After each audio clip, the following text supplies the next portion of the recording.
Hello guys, you are welcome in our online classes. बिंदापाल Ugrasen पाल महाविद्यालय।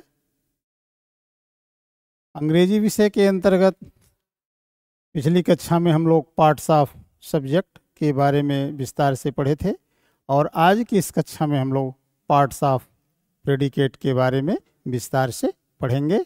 तो आइए हम जान लेते हैं जल्दी जल्दी कि और क्या क्या आज हम लोगों को पढ़ना है।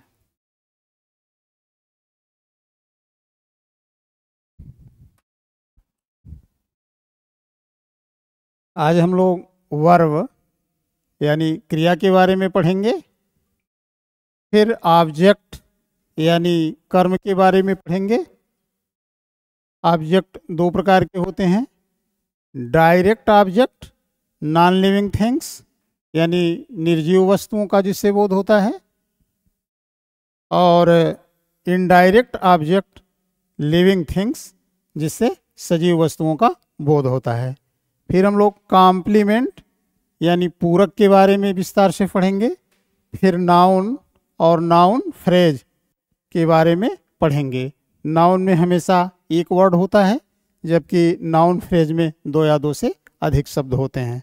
फिर हम एडजेक्टिव और एडजेक्टिवल फ्रेज के बारे में पढ़ेंगे। फिर पार्टिसिपल और एडवर्बियल फ्रेज के बारे में पढ़ेंगे।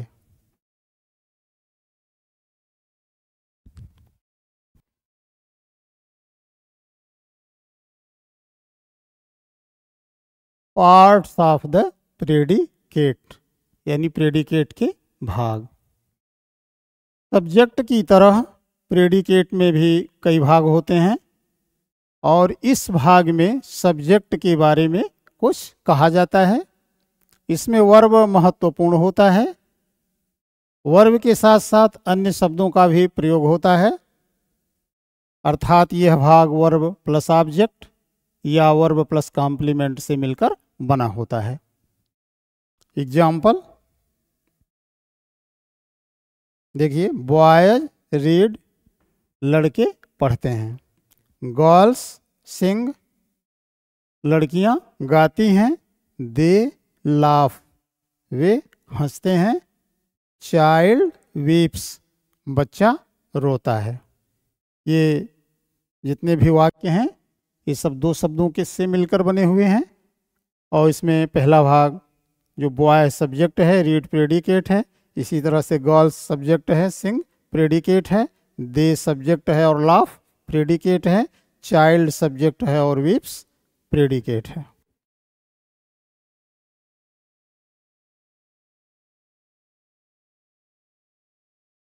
इस टेबल 1 को देखिए।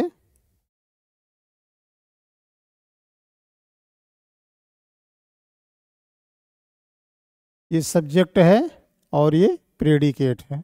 यहाँ प्रेडिकेट में दो भाग हैं, वर्ब और ऑब्जेक्ट।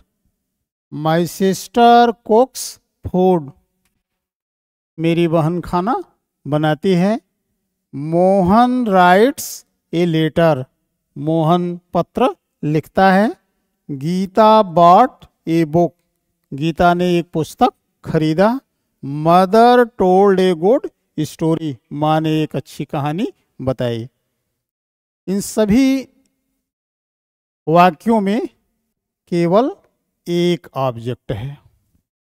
नोट देखिए, कभी कभी सकर्मक क्रिया ट्रांजिटिव वर्ब के दो ऑब्जेक्ट होते हैं यानी दो ऑब्जेक्ट से मिलकर बनी होती है। उसमें डायरेक्ट ऑब्जेक्ट भी होता है और इनडायरेक्ट ऑब्जेक्ट भी होता है। अब इस तरह के वाक्यों को हम लोग आगे देखेंगे।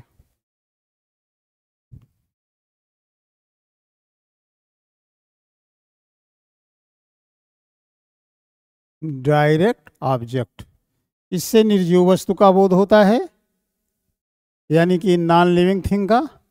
यह क्रिया में क्या से प्रश्न करने पर प्राप्त होता है और साधारणतया ये इनडायरेक्ट ऑब्जेक्ट के बाद प्रयुक्त होता है। For example, he gave me a pen, उसने मुझे एक कलम दिया। इसमें ए पेन डायरेक्ट ऑब्जेक्ट है। अगर आप इसमें देखेंगे, ही गेव मी ए पेन, उसने मुझे एक कलम दिया। और प्रश्न करेंगे कि क्या दिया उसने मुझे, तो आंसर मिलेगा पेन दिया, इसलिए पेन जो है डायरेक्ट ऑब्जेक्ट है। इसी तरह से इसमें दूसरे वाले भी वाक्य में मिस्टर शर्मा टीचेज अस हिंदी, मिस्टर शर्मा हमको हिंदी पढ़ाते हैं। अगर आप प्रश्न करें कि मिस्टर शर्मा हमको क्या पढ़ाते हैं, तो उत्तर मिलेगा हिंदी, इसलिए हिंदी जो है वो डायरेक्ट ऑब्जेक्ट है।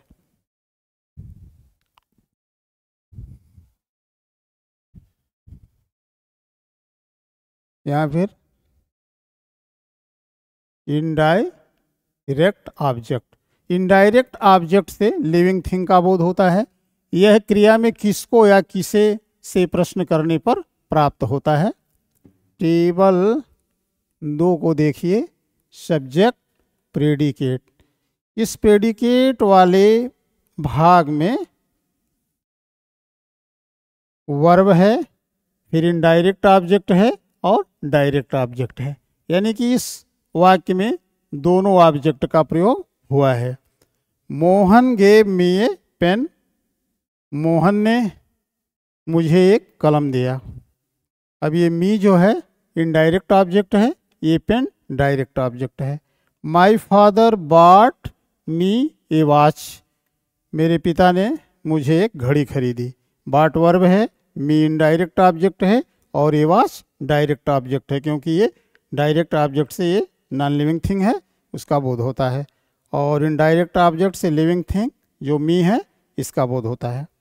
फिर तीसरे एग्जाम्पल में देखिए, I sent him a letter, मैंने उसको एक पत्र लिखा। इसमें हिम इनडायरेक्ट ऑब्जेक्ट है और ए लेटर डायरेक्ट ऑब्जेक्ट है। नोट,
यदि हम चाहें तो इनडायरेक्ट ऑब्जेक्ट के स्थान पर डायरेक्ट ऑब्जेक्ट का प्रयोग कर सकते हैं, पर इसके लिए हमें इनडायरेक्ट ऑब्जेक्ट से पहले टू या फार का प्रयोग करना होता है। जैसे Mohan gave me a pen को हम Mohan gave a pen to me भी लिख सकते हैं।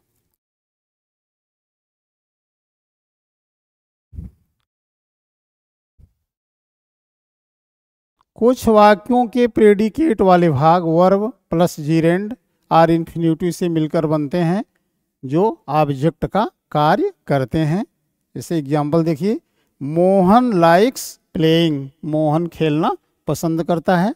मोहन सब्जेक्ट है, लाइक्स वर्ब है और प्लेइंग जीरेंड है, जो सब्जेक्ट और ऑब्जेक्ट के रूप में दोनों रूप में प्रयुक्त हो सकता है, लेकिन यहाँ प्लेइंग जो है वो जीरेंड के रूप में आया है।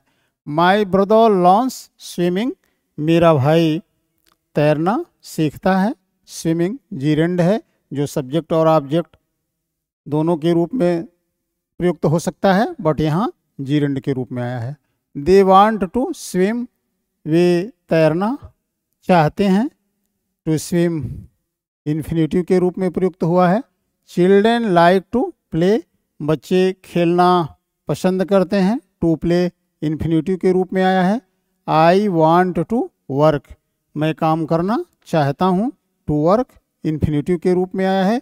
Sita likes to read, Sita पढ़ना पसंद करती है, ये भी इन्फिनिटिव के रूप में प्रयुक्त हुआ है।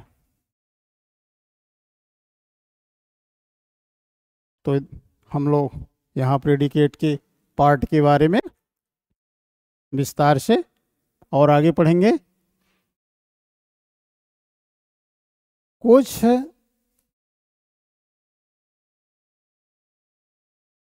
वाक्यों के प्रेडिकेट वाले भाग वर्ब प्लस जीरेंड या इन्फिनिटिव से मिलकर बना होता है जो ऑब्जेक्ट का कार्य करता है। फॉर एग्जाम्पल उदाहरण देखिए, मोहन लाइक्स प्लेइंग।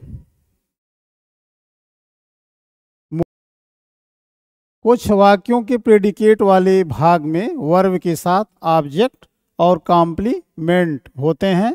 यह कॉम्प्लीमेंट नाउन या नाउन फ्रेज, एडजेक्टिव या एडजेक्टिवल फ्रेज, पास्ट पार्टिसिपल या एडवर्बियल फ्रेज भी हो सकता है।